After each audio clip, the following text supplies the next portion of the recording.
Then about a week later, police get a call from a woman asking for help because there's a man hiding in her closet. Stop.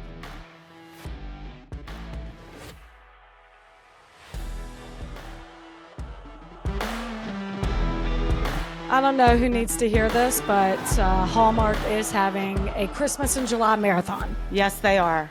That is absolutely correct. It's such a good palate cleanser for whatever horror show Rebecca's about to tell us about.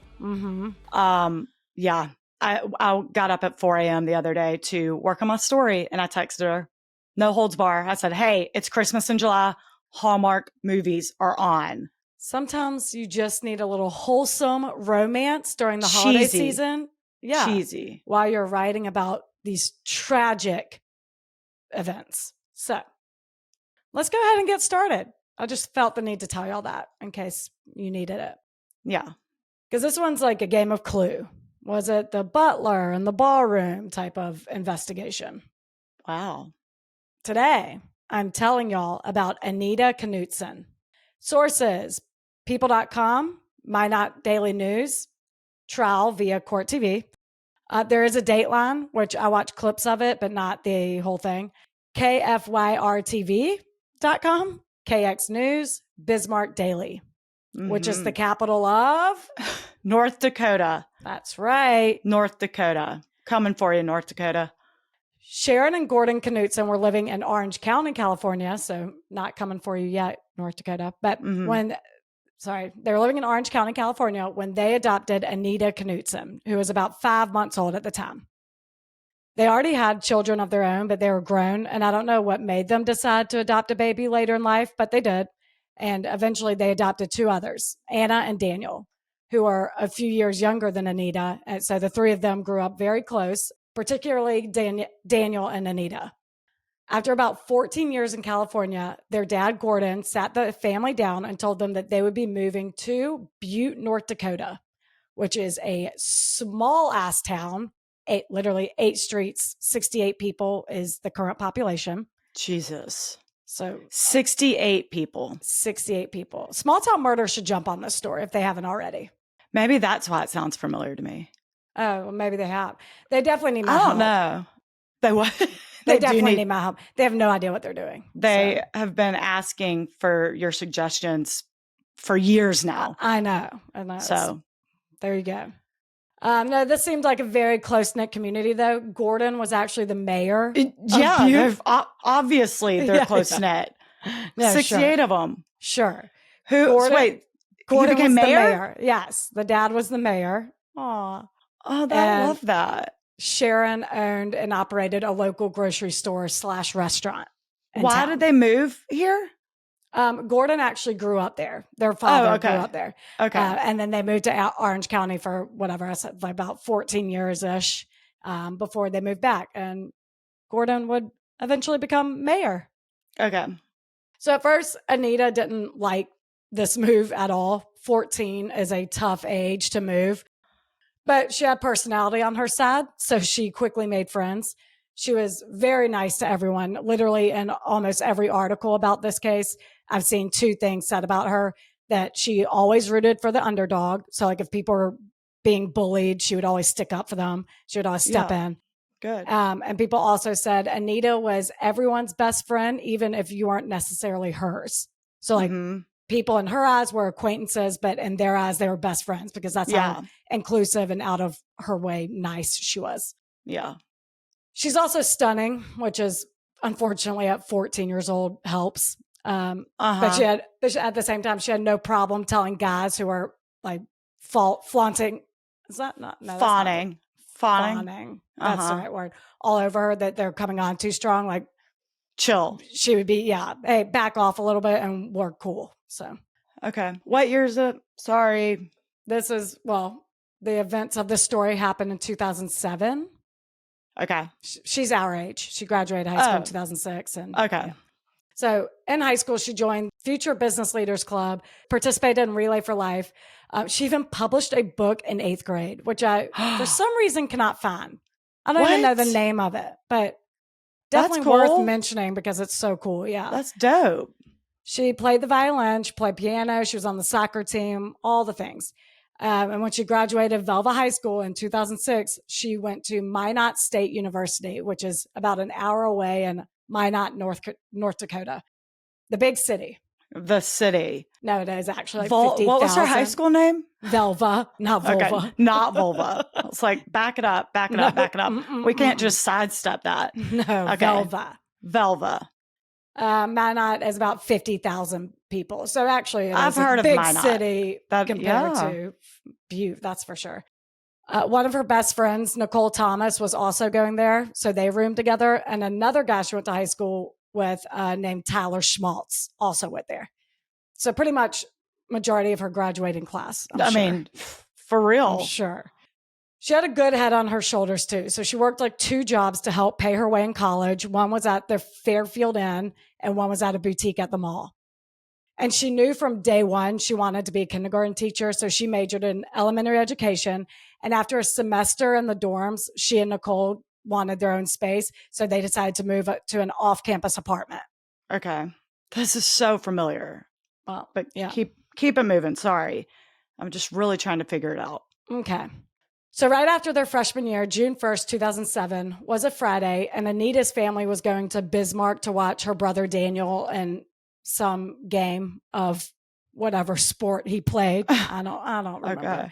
But Anita opted out because she had to work Saturday. So she stayed in Minot and hung out with friends. On Saturday, no one could get a hold of her. Her mom called her a few times, but assumed she was at work.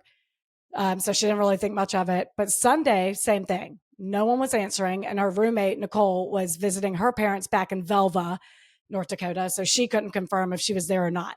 So on Monday, they called her work and they said she actually never showed up on Saturday. So they knew that was weird given that's why she didn't go to Bismarck to stay and work. So her father, Gordon, was heading to Minot that Monday anyway, because his sister lived there. So he stopped by Anita's apartment first to check on her. When he got there, her car was there, but the door was locked. So he went to the apartment manager's office to ask her to open the door. And her fiance, Marty happened to be there, and he's the maintenance man for the apartment building. Yeah. And when he heard which apartment he wanted open, he offered up some sketch information. He said that just that morning, he was by that apartment and noticed that the screen to one of the windows had a slash in it, like an L-shaped slash. Yeah.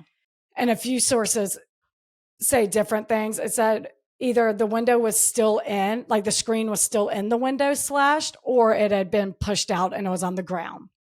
Oh, from the inside? Yeah. Or I guess it could be pulled off. Yeah, I guess it could have been pulled off. Okay. But either way, he took it to be repaired. And he put the rod that came with the screen, or whatever it's called, back inside the open window. I don't like this. Yeah. I don't know about him. Okay. He said he didn't look inside. He just kind of threw it in there, but he did call out to whoever lived there that he was going to take the screen to be repaired, but no one answered. Luckily, that screen had not been fixed yet. So they do recover it later, just FYI. So Gordon, Marty, and Laura Knapp, that's the property manager, went to that window, and Gordon peered inside to see his daughter lying face down on a blood-soaked mattress with a robe and blanket on top of her. Sad.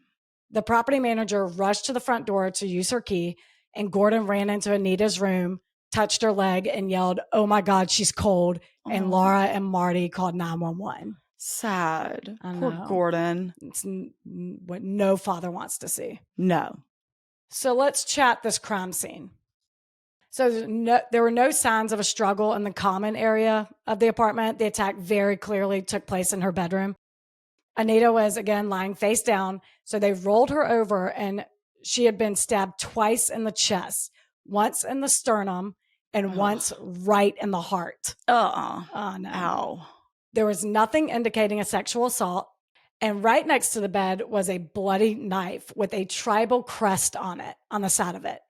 Okay. So very distinctive. It's like it's a Native American in a headdress. Okay.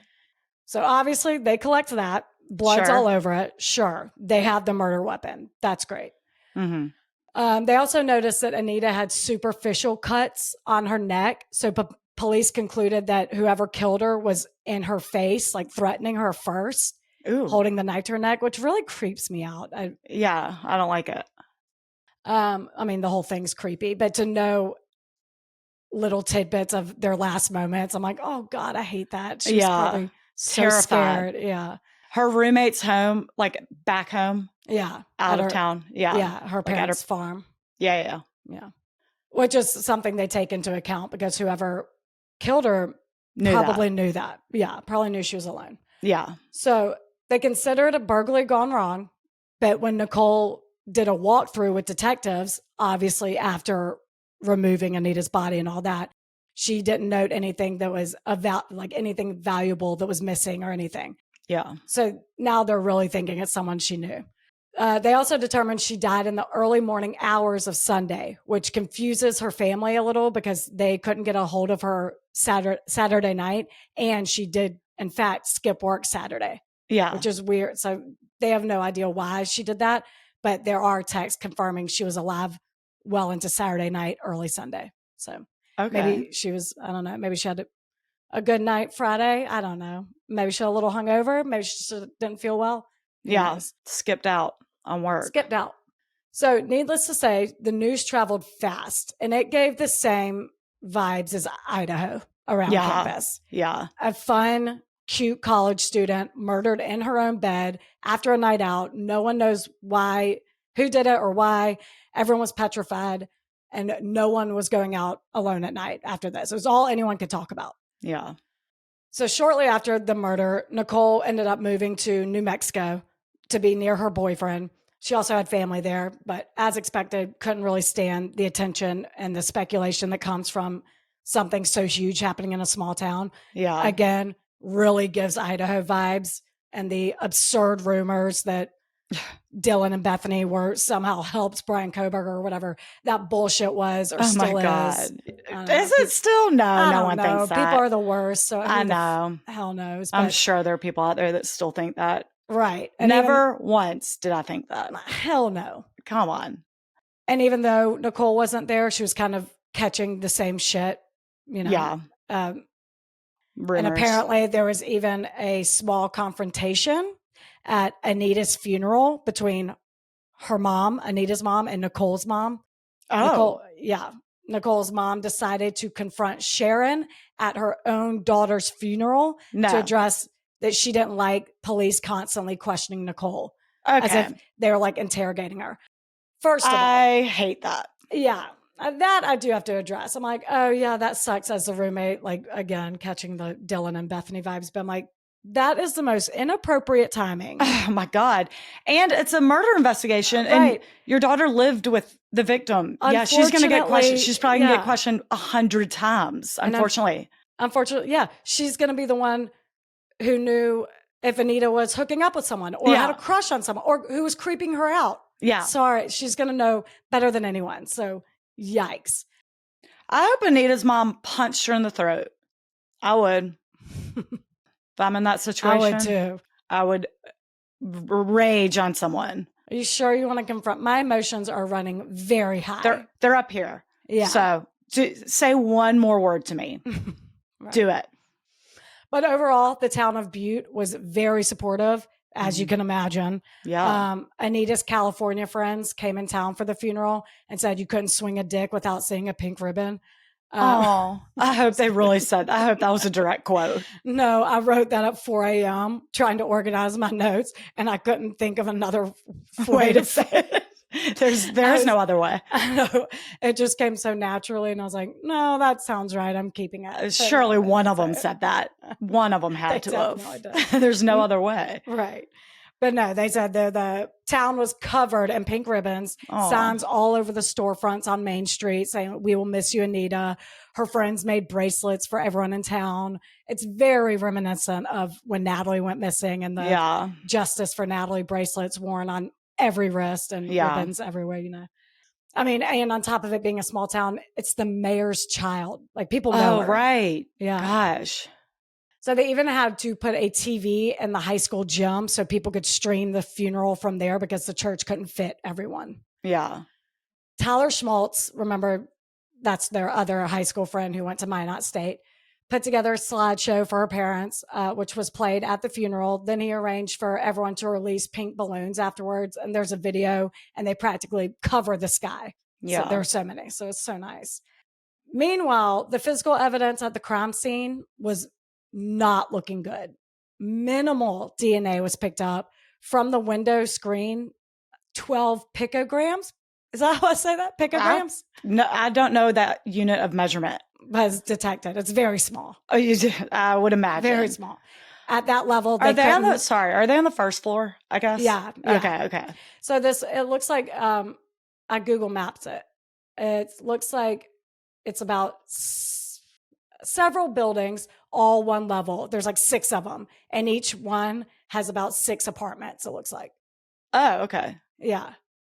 I think that's how it goes. But yeah, they're on the ground level. Everyone's on the ground Everyone's on the ground level. Interesting. It appears. Yeah. Okay. I guess in North Dakota, too, you have plenty of land to do that. Mm-hmm. You don't need to go up. You can go as far out as you want. Right. Sure. So 12 picograms. I'm sure it's picograms. No idea. Okay. Well, at that level, they couldn't get a meaningful profile. Wow. The window seal itself, not enough was on it to get a comparison. Same thing with her fingernails. Some traces, but not enough for comparison. What? This is 2007? I know. It sucks. It's a real bummer. Considering they have the murder weapon, which had a ton of DNA covered in blood, but it was all Anita's. There was, again, traces of a second person's DNA, but minuscule. Nothing to work with, really. The hell? But they did still collect DNA from everyone they interviewed because they know science is advancing every day and they might be able to one day use it. So cops first want to talk to the maintenance man, Marty. He just so happened to notice the slash in the screen or the screen on the floor to her bedroom, took it to be repaired, and the bed is literally directly in front of that window. So they found it very strange that he somehow missed a dead girl on the bed. I do too, and I find it weird that he just kind of yelled in, hey, I'm going to take this and get it fixed. Right. Go knock on the door. Right. What are you talking about? Which he did, or he didn't say he did that. So yeah, he's merely yelled through the window. So, and I've seen a walkthrough of the crime scene. Her bed is literally touching the window. So, yeah. Huh. Now, again, since I have seen the walkthrough of this crime scene, I've seen Anita on the bed. Oh my God. Are you serious? It was produced as evidence and I watched it, but she is pretty covered up. Her hair is sticking out and she's laying at the foot of the bed, which is very close to the window, touching it really. But I can see, being Marty, I may not have noticed her. But isn't it covered in blood? Everything covered in blood? Oh. It's more, she was murdered and then draped with, I think she's wearing a robe. So that was draped on her, probably covered in blood. And then it looks like a blanket's on top of that. So being stabbed in the heart, she was face down. All the blood is through the mattress. Okay. All of it. She's completely drained by the time cops get there. So I don't know. I can see she's pretty covered. I can see where he wouldn't initially see a body or maybe see her hair and not realize it was her hair. I don't know. But they collect his DNA and they move on with their investigation. They didn't get much information from Anita's neighbors. When they canvassed the complex, no one heard anything. No one even really knew Anita that well, except Tyler, who happens to live in the same apartment complex. That's her guy from high school. Yeah. A little bit more about him. He actually took Anita to prom back in high school, and they became really good friends after that. When he heard about the murder, he came home from class or work or wherever he was and immediately ran over to their apartment, which is still crawling with cops, to see what was going on, as most residents did. There was a lot of people outside. And since he was the only neighbor who really knew Anita and was friends with her, cops questioned him night number 1, and he admitted that he actually had a crush on Anita, and it was not reciprocated. Friend zone. She friend zoned him pretty quickly. Uh-huh. And they were like, "Oh, weren't you mad about that? Did it hurt your feelings?" And he was like, "I mean, sure, but I dealt with it. Sometimes people get their feelings hurt and don't see the need to kill the one responsible for it. Correct. That's a thing. That is a thing. Hopefully most people, but I mean, we're how many episodes into this shit, and we know a lot of people feel differently. Sure. He said that night he didn't go out. He stayed in and played video games with a friend who does later confirm this, but it's not the best alibi. Not very verifiable. Yeah.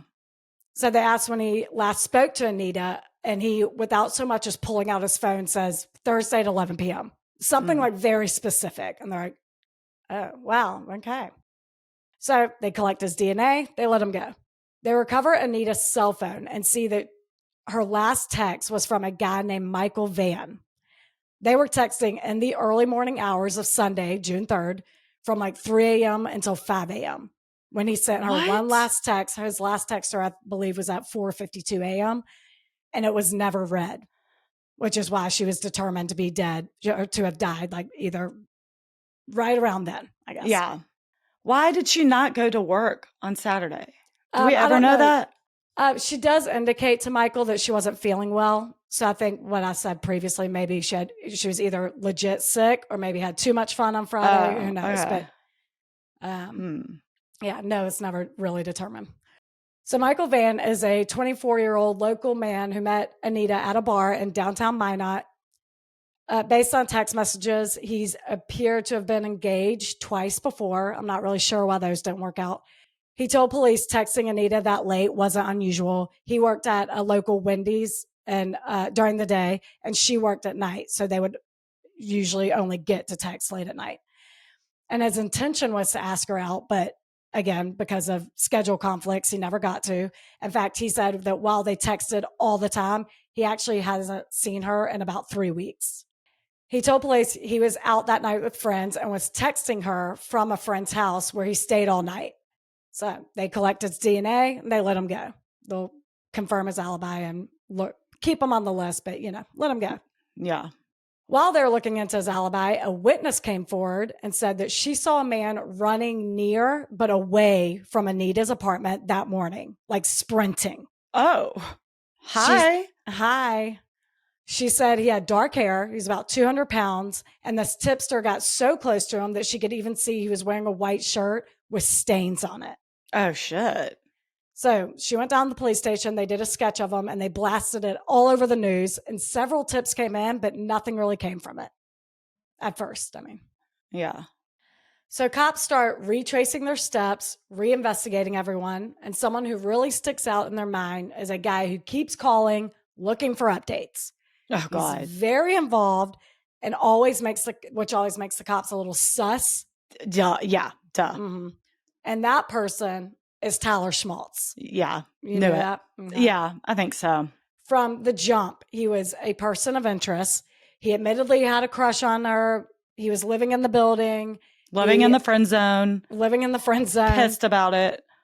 He didn't have that good of an alibi. He helped plan her funeral. He was one of the first ones on the crime scene. He was just constantly, calling police. Slideshow, the whole thing. Mm-hmm. So they bring him in. And again, this time their questions are more pointed. Things like, have y'all ever had sex? No. Kiss? No. Were you bothered at all that she didn't like you back? No. They bring up the fact that in the first interview, he very quickly blurted out the last time they spoke, him and Anita spoke, which was almost sounded rehearsed. Yeah. And he said that's because earlier that day when he found out, her aunt, the one who lived in Minot at the time, also asked him when he last spoke to Anita. And that's when he pulled out his phone to confirm. So it was fresh on his mind.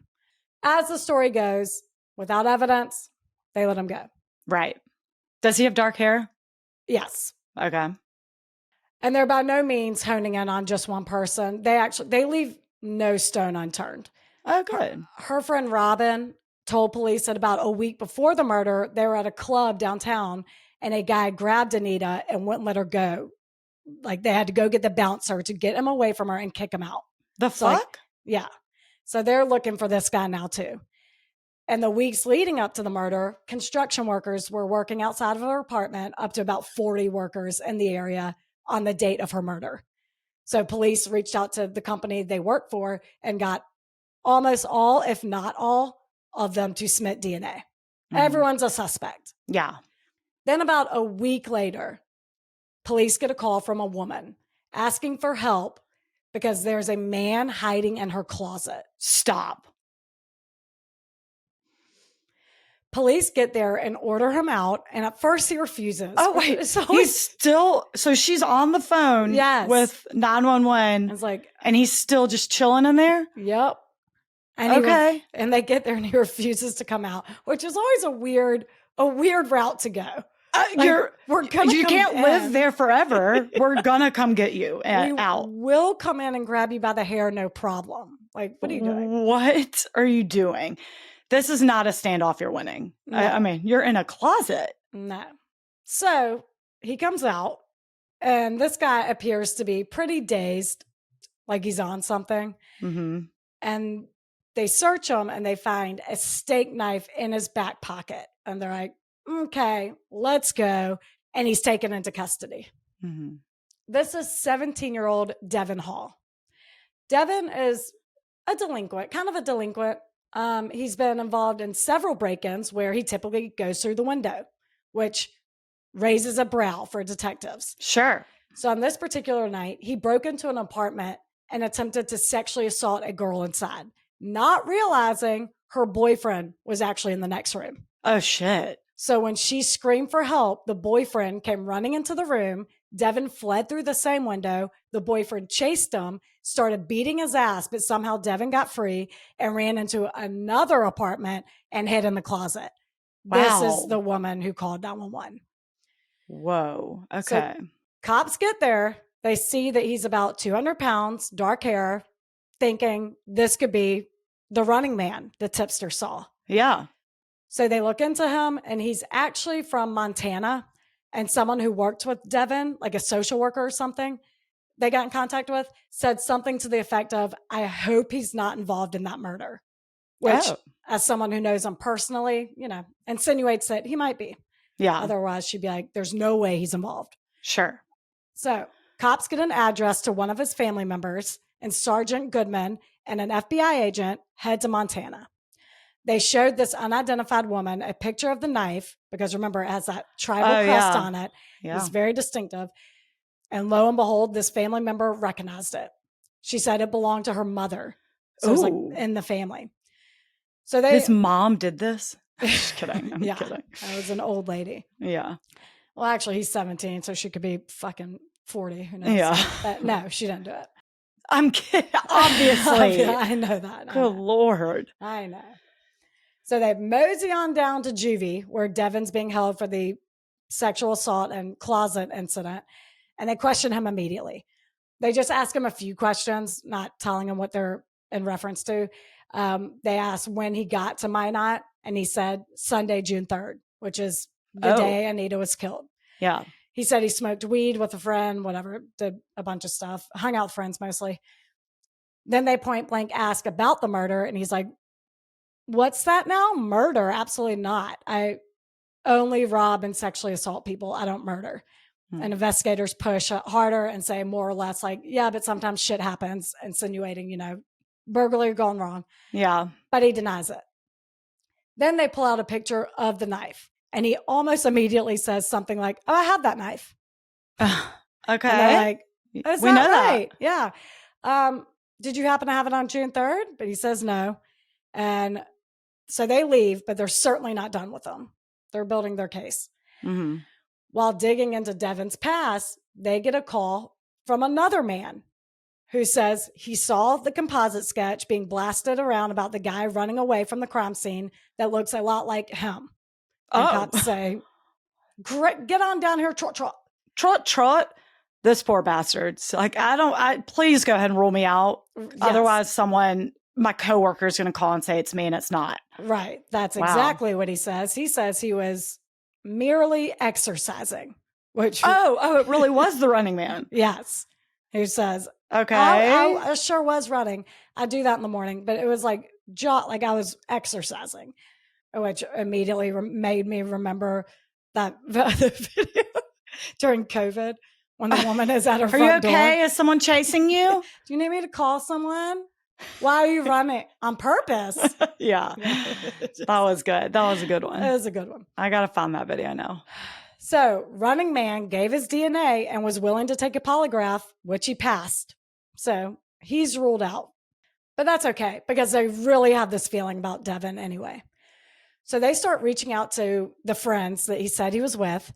One of them actually had a video of them getting picked up from the train station from June 3rd around 9 p.m. And they think Anita, like the girl picking him and a couple of guys up, was like videoing it. I don't know why, but shows them walking, towards the car.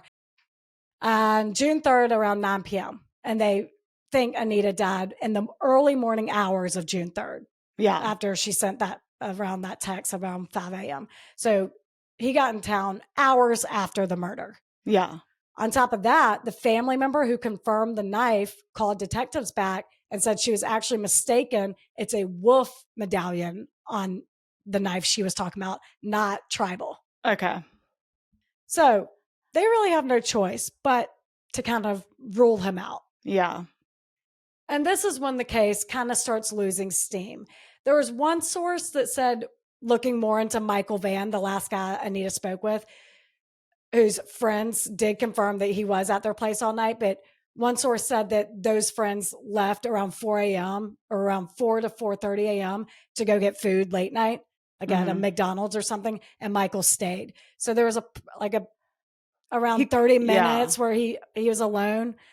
Is that enough time to commit murder? Oh, actually stabbing someone in the heart, probably. But I don't know. I only saw one source that said that. So I couldn't confirm if that was actually the case. And they, his friends actually left him alone. I don't know.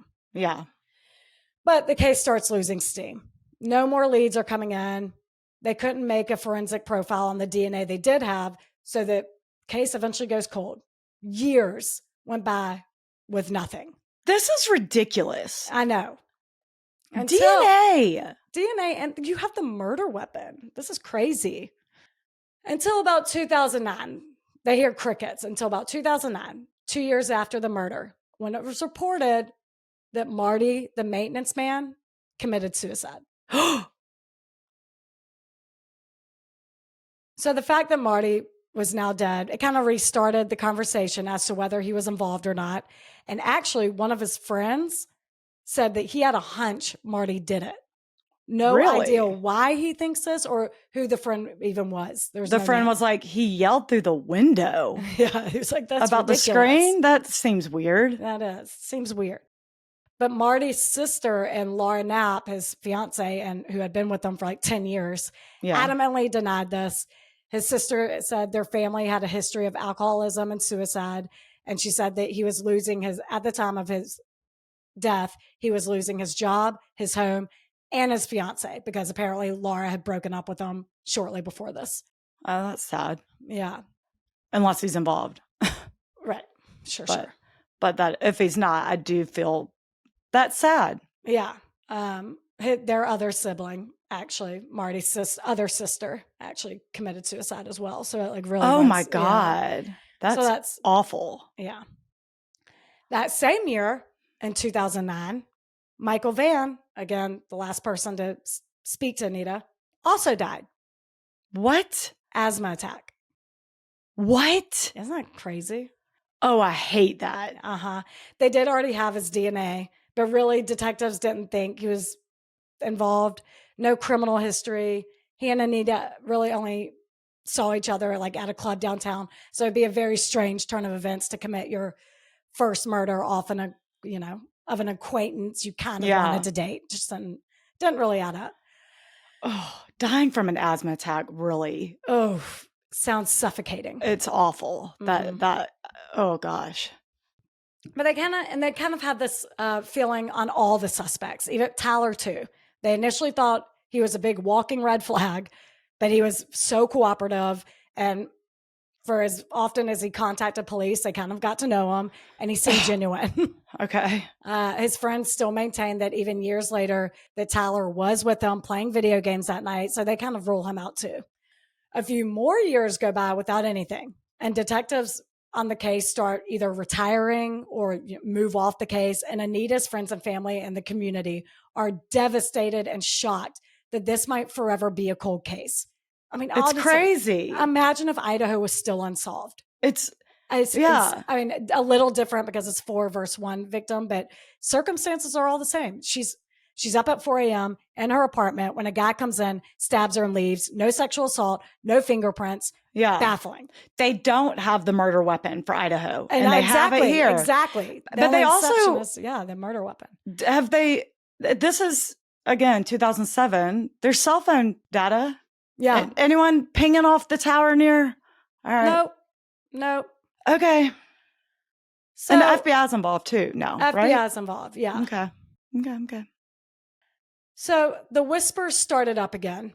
Here we go. This time it was actually a theory that the Hollywood Ripper may be responsible. Oh, okay. Michael, whatever the fuck his face is. Yeah. Garagula? Gargiulo or Gargula. Yeah, Gargiulo.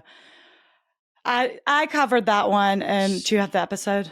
No, I sure don't. Crap. Come on. Ugh. Hold on.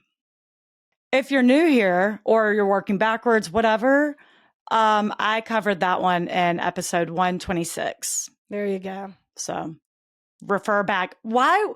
He didn't touch North Dakota. What are you talking about? I don't know. And I'm like, is this her tie to Southern California? I don't know. He had been arrested by then. I think. It wasn't a valid theory. Police looked into it and said there's no evidence of him being in North Dakota at the time. It's okay. Was he arrested by 2007? I think so. I can't remember. But he sexually assaulted his victims. Like, what? This is just... Okay. Yeah. Well, it wasn't. That is the dumbest thing I've ever heard in my life. Okay. Move on. Oh, okay. Well, then sadly, in 2013, it became too much for Anita's brother, Daniel, to bear. Oh, no. He ended up taking his own life at 22 years old. Jesus. So, it's very sad. So Anita's murderer actually killed 2 people and their family. For real. After this, Anita's family and friends were more determined than ever to keep this case alive. They created a Facebook page. Tyler and Anita's aunt put up billboards everywhere. 2 local businesses contributed $5,500 to a reward fund for information leading to an arrest. And that was already on top of the $10,000 offered by the Knutsons. Yeah. In 2015, Tyler even reached out to the TV show Cold Justice to take on the case.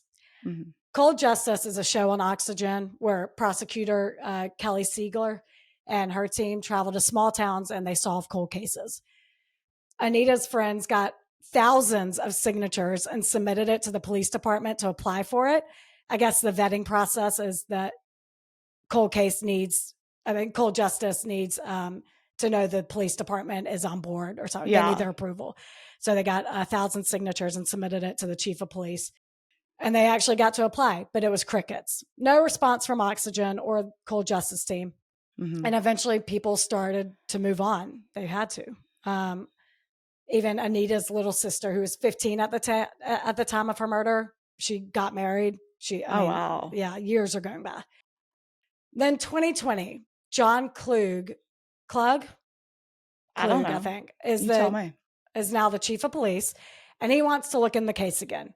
He assigned a few detectives to look at the files, give it a fresh set of eyes, and then one day in either late 2021 or early 2022, they get a call from Cold Justice. Oh, wow. 7 years after applying, they are now very interested in not only covering Anita's case, but covering it for their 100th episode.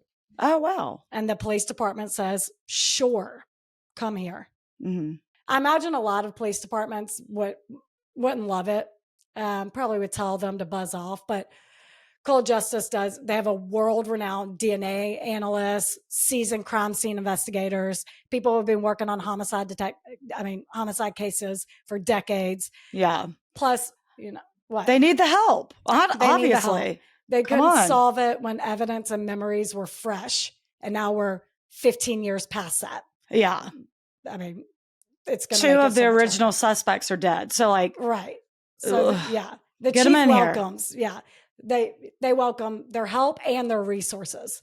And as you can imagine, this really got people talking again. A huge network is coming to a small town to solve one of North Dakota's most famous cold cases. So for months, they re-interview witnesses, they re-question suspects, they retest DNA.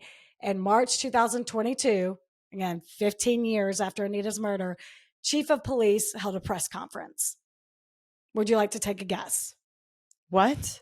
Oh, they held a press conference that they know who is responsible. Holy shit.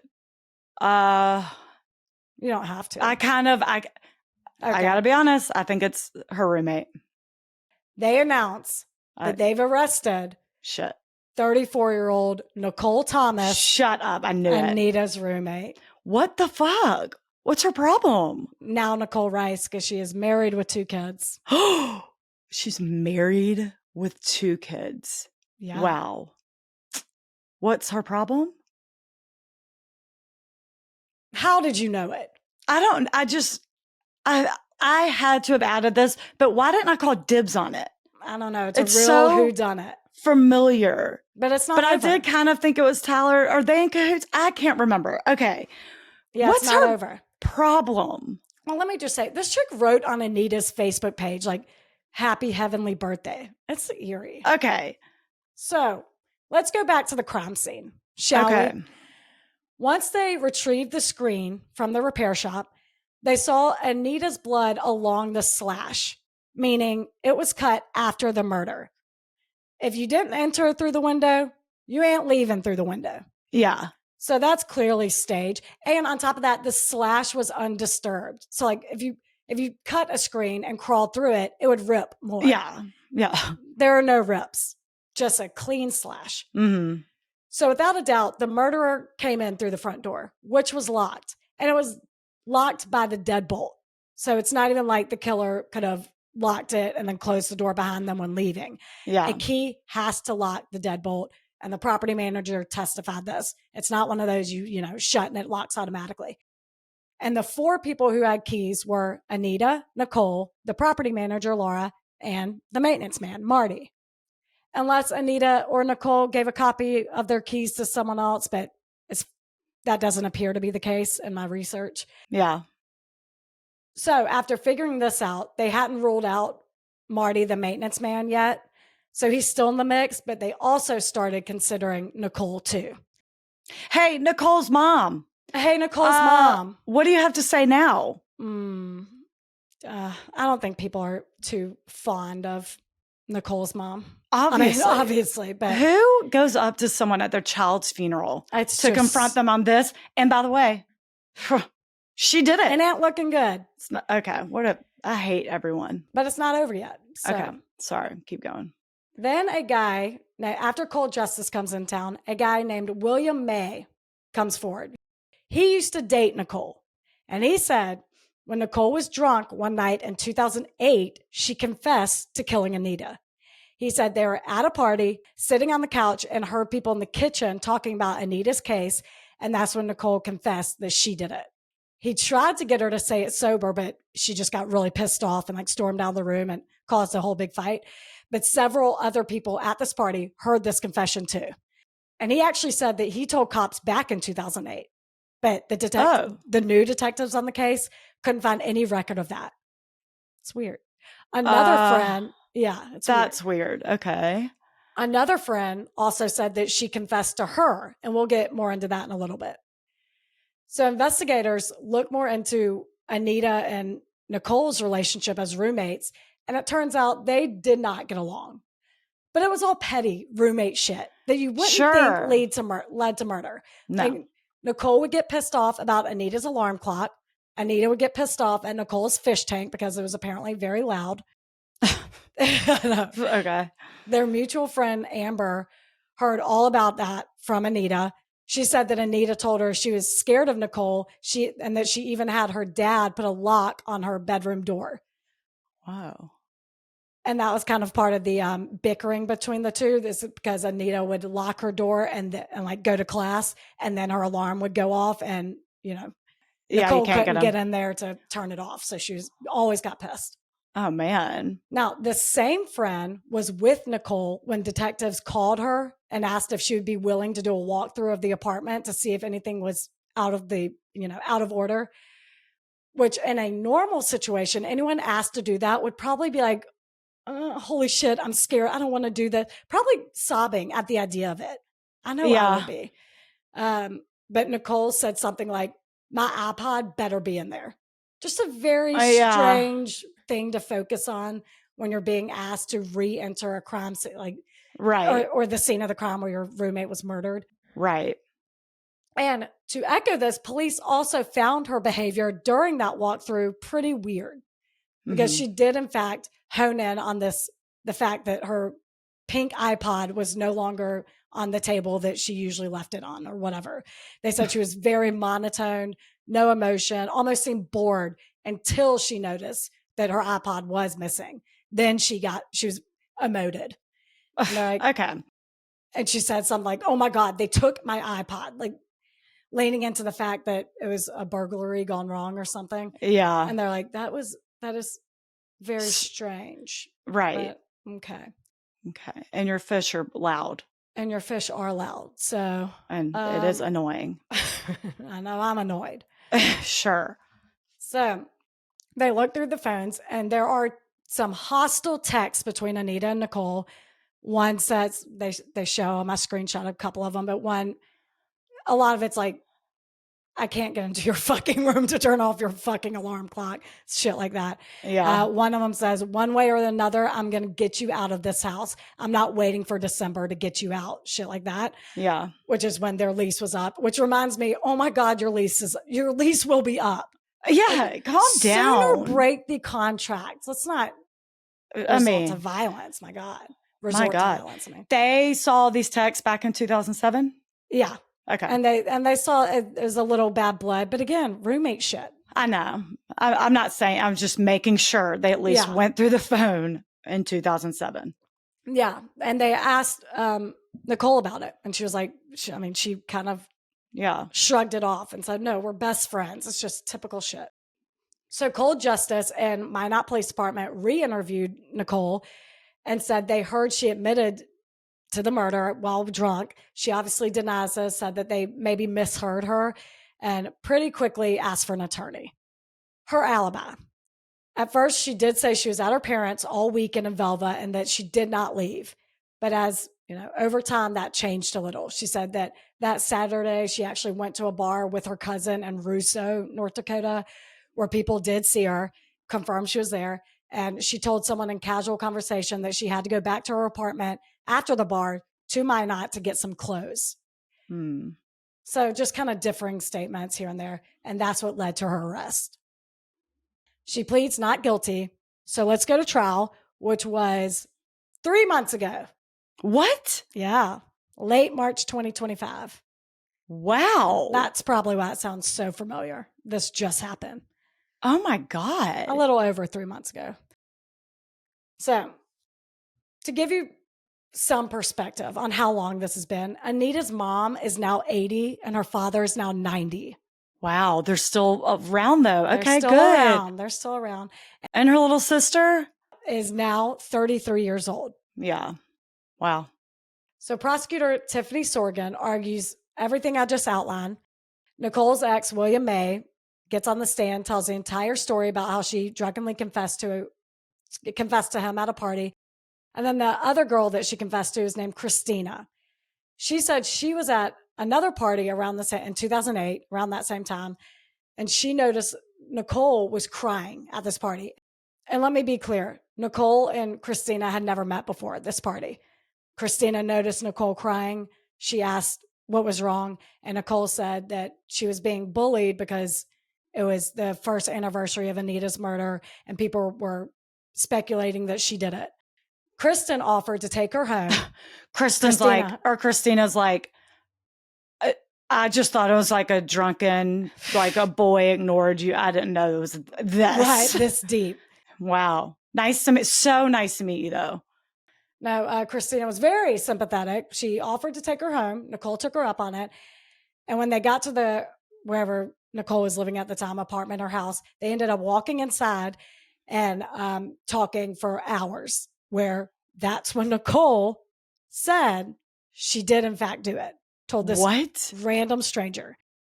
Christina's like, this is not how I foresaw this night going. Right. This is not the start to a friendship I want. And she's like, now how do I get the hell out of here? What's my exit plan? And she said after she went home to her own apartment, she woke up her roommates to confide in them, like, what the fuck did I just hear? And asked what she should do. And they convinced her to go to police. So she too said that she went to the police the next day in 2008. But again, new detectives see nothing, no record of this. Wow. Yeah. What the hell? I know.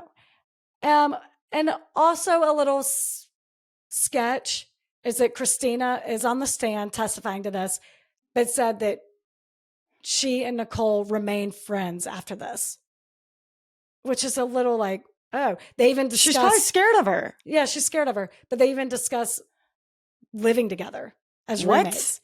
But Christina said after about 3 months into this new friendship, she cut ties because Nicole was very volatile and they got in a big fight and she ditched the idea.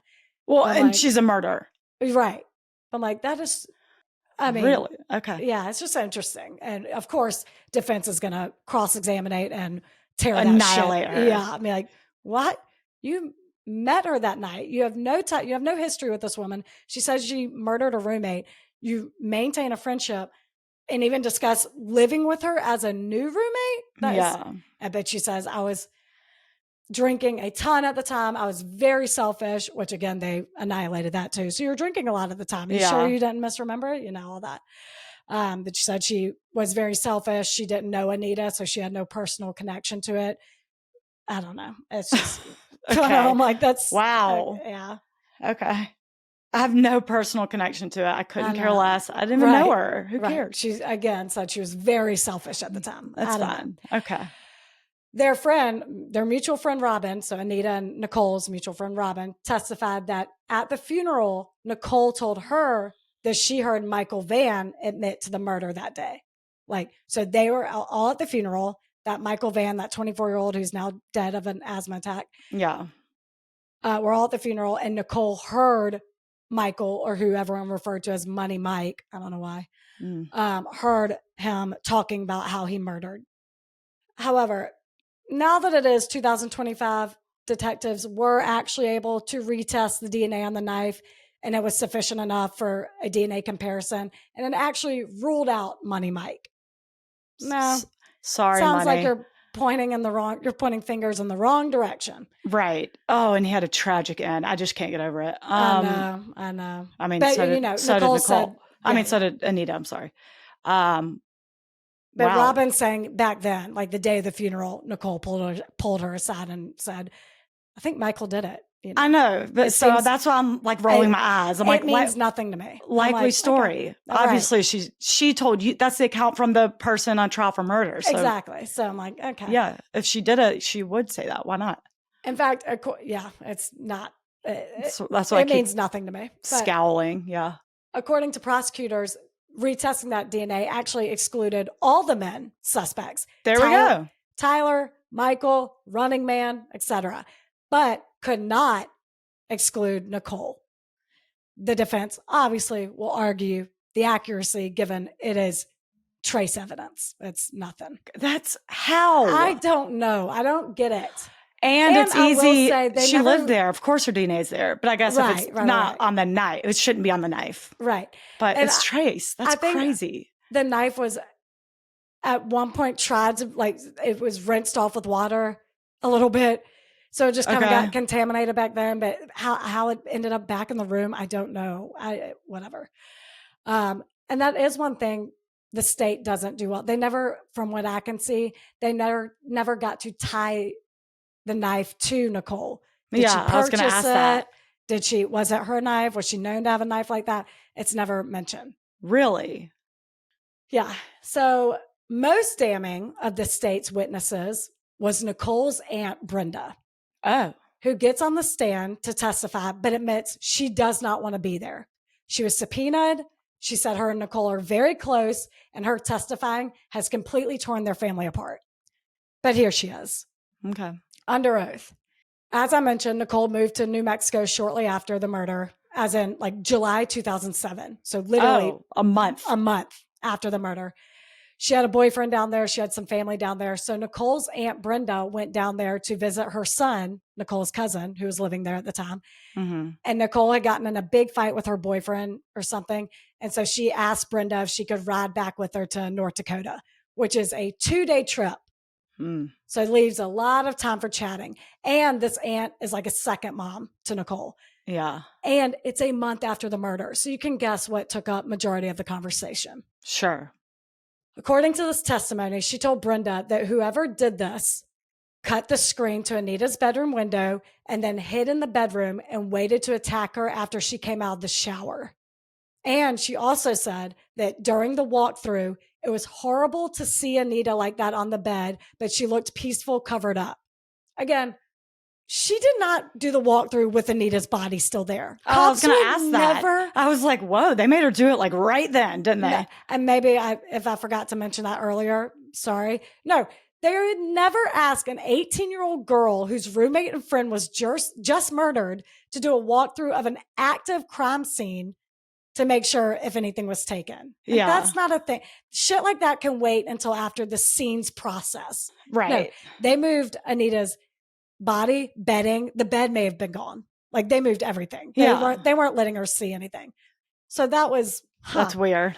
Also, about the screen being cut, they never told anyone that. That was something between cops, Anita's family, maintenance man Marty, and property manager Laura. Yeah. No one else would have known that. Wow.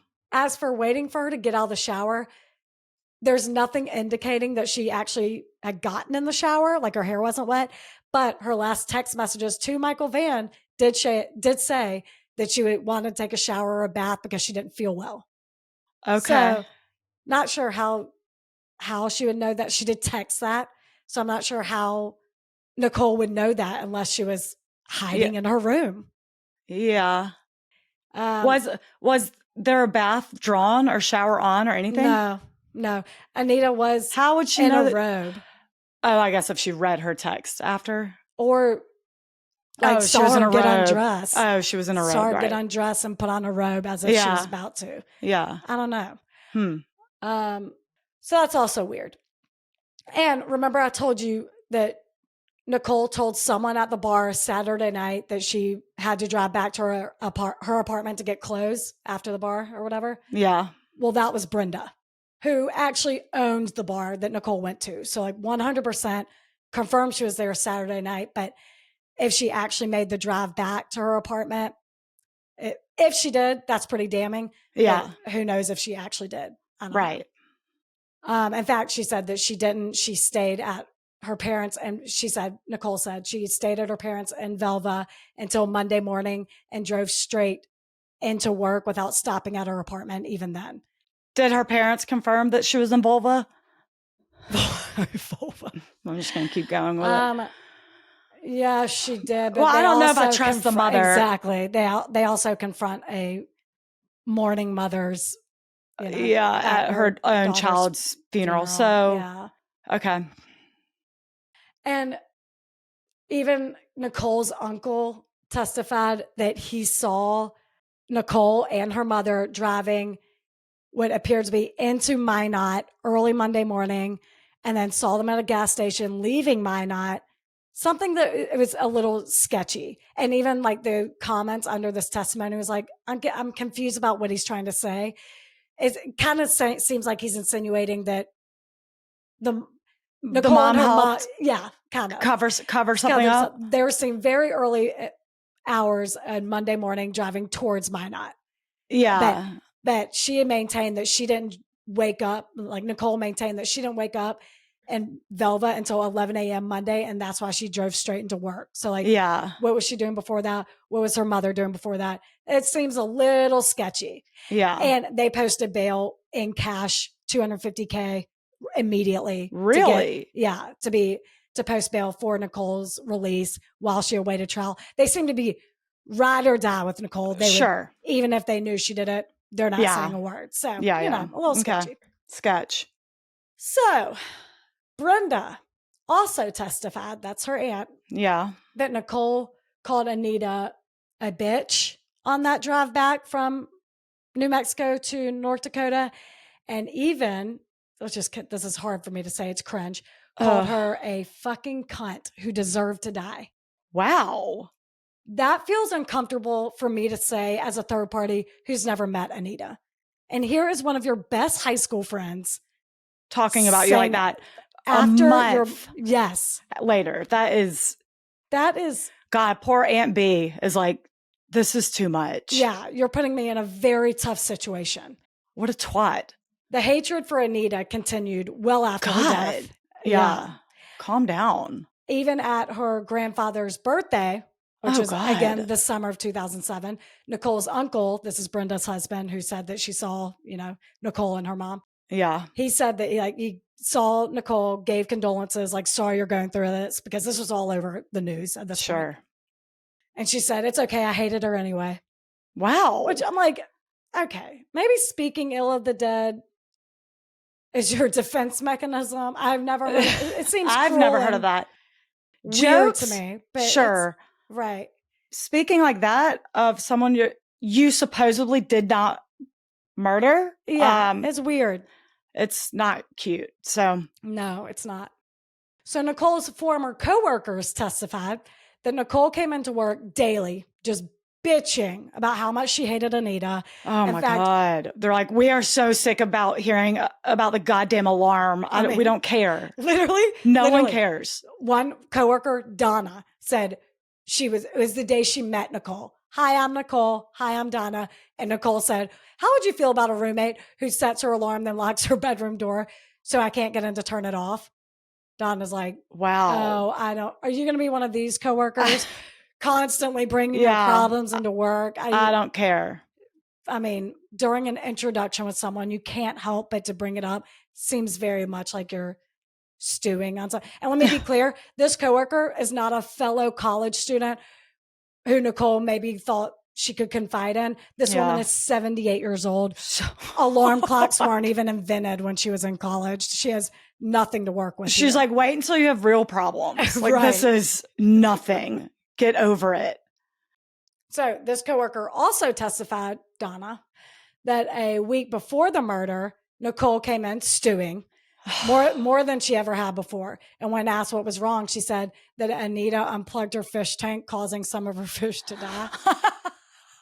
Oh no. That's horrible. That's not right either. But Donna, why'd you even ask what was wrong? I would be like, oh my God, just keep your head down, keep working, don't look at her. Keep working. That is hilarious. I know, I'm sorry. Not funny for the fish, not even funny for Nicole, but like such a roommate's butting heads.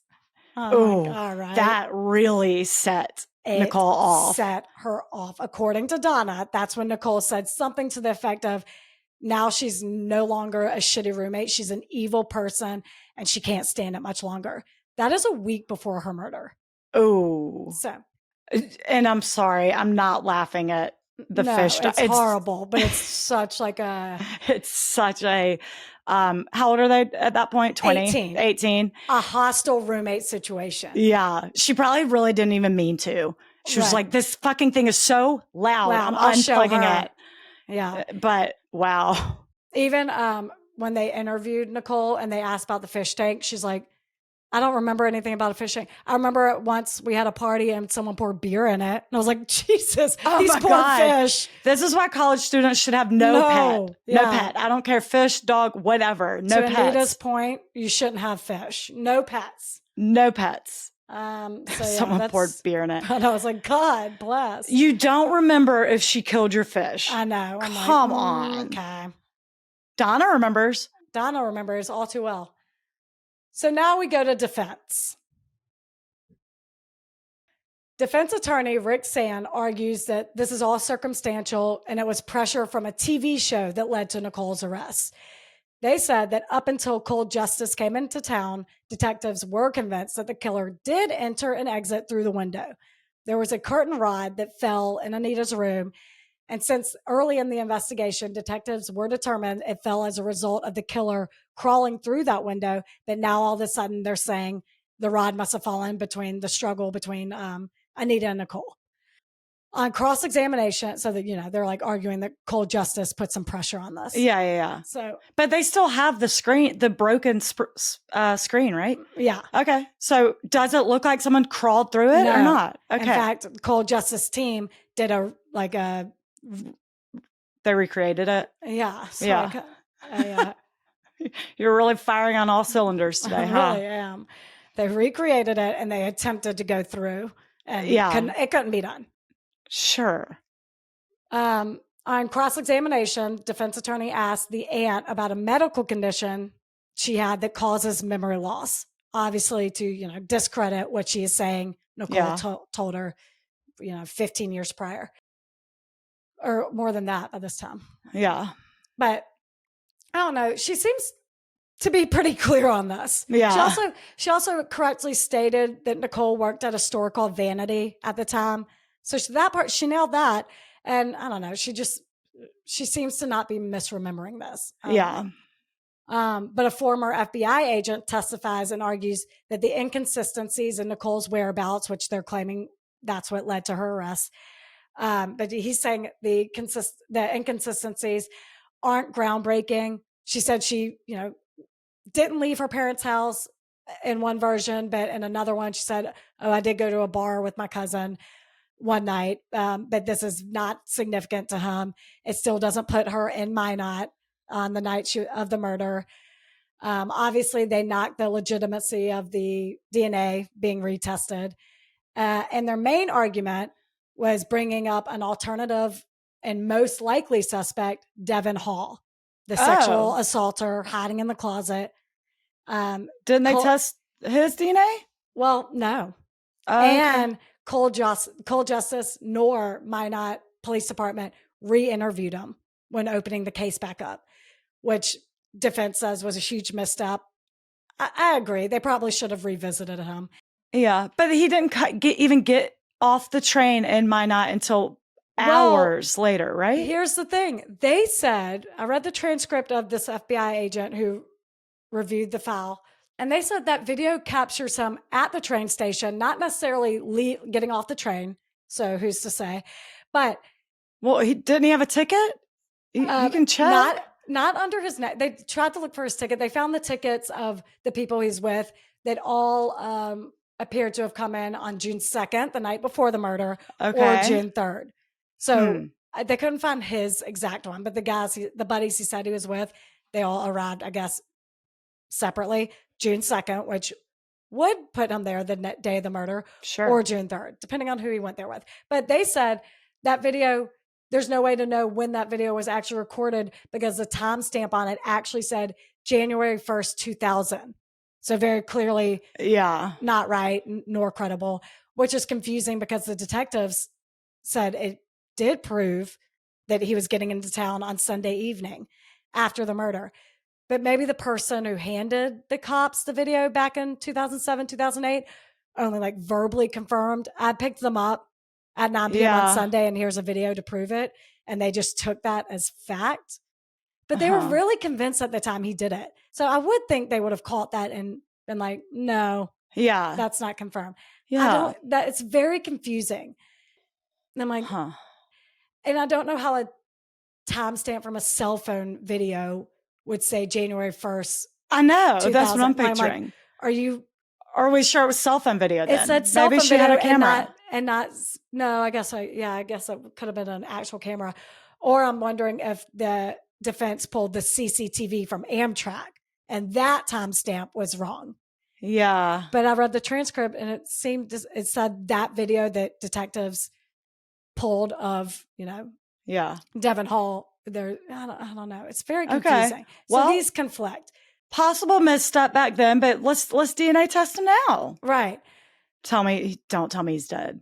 No, he's not dead. He's incarcerated right now for felony burglary. He can't stop robbing people. Wow. So, but they argue this is way more likely the suspect. In fact, they think the running man was actually Devin, And the dude who came forward was mistaken that it was him. Okay. They both matched a description almost exactly. 200 pounds, 6'2", dark hair.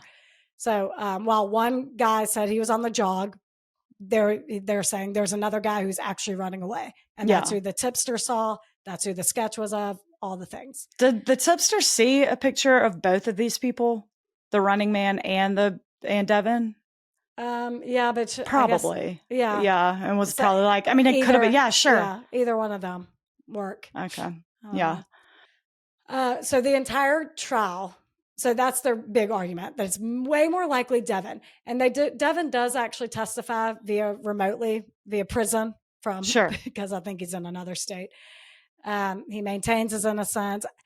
I think they do end up actually retesting the DNA, but again, it's trace. It's not that credible. So the entire trial takes about a week, and the jury deliberates for about 6 hours before reaching a verdict. And on March 26, 2025, they find Nicole Thomas Rice not guilty. I was about to say, actually, I'm not surprised by that. I'm not surprised. Wow. And it was a big reaction. There's a video and it is loud. So loud that Nicole's legal team later apologized for offending Anita's family. It's loud. Oh, they're like screaming, celebrating. Cheering. Yeah. Wow. Oh, yeah. Yeah, they should apologize for that. Yeah, because Anna, Anita's little sister, actually had this to say on her Facebook status about the verdict. Okay. It is a strange feeling to stand in a courtroom and hear the verdict come in for your murdered sister and watch a group of smug, arrogant people scream so loud that you can hear their vocal cords strain. Oof. I don't know that I will ever forget that sound, but I hope I do. Oh.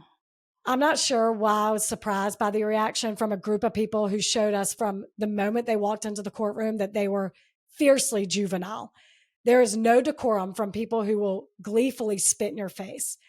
On the other side of the courtroom, my heart hit the ground. I felt in every part of my body, even my bones. The room felt small and it was getting smaller by the second. I got out of there as fast as I could. I went straight to the bathroom and I almost tripped on my bag trying to catch my breath. I counted down 4, 3, 2, 1 over and over until I could calm down. I spent the last week reliving some of the hardest parts of the last 18 years of my life. And in those 18 years, one thing I've learned is that a not guilty verdict does not mean innocent. I cannot say the same for many people in that courtroom, but I know my conscience is clear. All I saw were crocodile tears. Uh-huh. And that's sad. I know, it's really sad.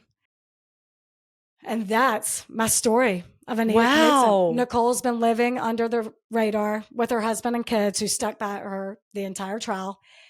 And there is now a memorial scholarship fund for both Anita and her brother Daniel. Oh, at Minot State? At Velva High School, I think, actually. Oh, okay. Yeah. I mean, it was circumstantial. I know. She was a twat talking shit about her murdered roommate, but that's very strange behavior. But yeah, strange behavior. But yeah, it's not hard evidence. Yeah. I would have been surprised if she was found guilty, actually. I'm still baffled by the DNA. How would this 18-year-old girl, I mean, essentially commit the perfect murder? She left behind a weapon. Right. And they still could not get DNA in 2025. I know. Wow. I mean, she clearly had to wear gloves, I'm guessing. Sure. Yeah. It's very weird. It's so weird. Wow. That's crazy. I know. I don't like that one bit. I know. So, I mean, technically, is it going to be reinvestigated? Yeah. Then are they? I hope so. Yeah, that's crazy. I feel like she did it, but again, it's so circumstantial. Yeah. Mainly based off her statements. Like, it's just so insane to call your former friend who was murdered, whether you like living with her or not, a C word. I'm like, wow. And that's pretty harsh. And saying she deserved to die. I'm like, interesting. I don't like it one bit. But yeah, I would not have wanted to be on that jury. No. Too much. Wow. Custom shout outs. And now we have moved to we're all caught up. So now we're moved to those who paid for a custom shout out. So this is just going to be a one and done per episode. Mm-hmm. So my first one and my only one is from Mallory. Mal. Hey, this is a happy birthday shout out to my older sister, Carter. She's an amazing labor and delivery nurse. And my God. Inspired me to become a nurse as well. She is the best mom to 3 little boys, and I hope to become half the mom she is one day. Oh, I always joke that if she were a victim on a podcast, we wouldn't describe her as someone who lit up the room because she was born with a raging RBF. That's resting bitch face. Oh, hell yeah. I like that. Yeah. We both have sick humor, so I promise she will not be offended by that. She really does have a heart of gold, though. I love you, Carter, and I hope you have the best day ever. Oh, happy birthday, Carter. What's up? Her birthday's on the 17th. Is that today? It is today. Happy birthday. When this is airing, it is actually your birthday. Happy motherfucking birthday. How about Mallory that? And from us. Yeah. New patrons. Kelly, Lisa, Jen, Eva, Anna, Nikki, Mary, Aaron, Catherine, Alexandria, Karen, Brianna, Emily, Jesse, Katrina, Maggie, Madeline, and Rissa. Oh, thank y'all so much. You're the tits. You really are. Thank you, everyone. Y'all are the best. People are the worst.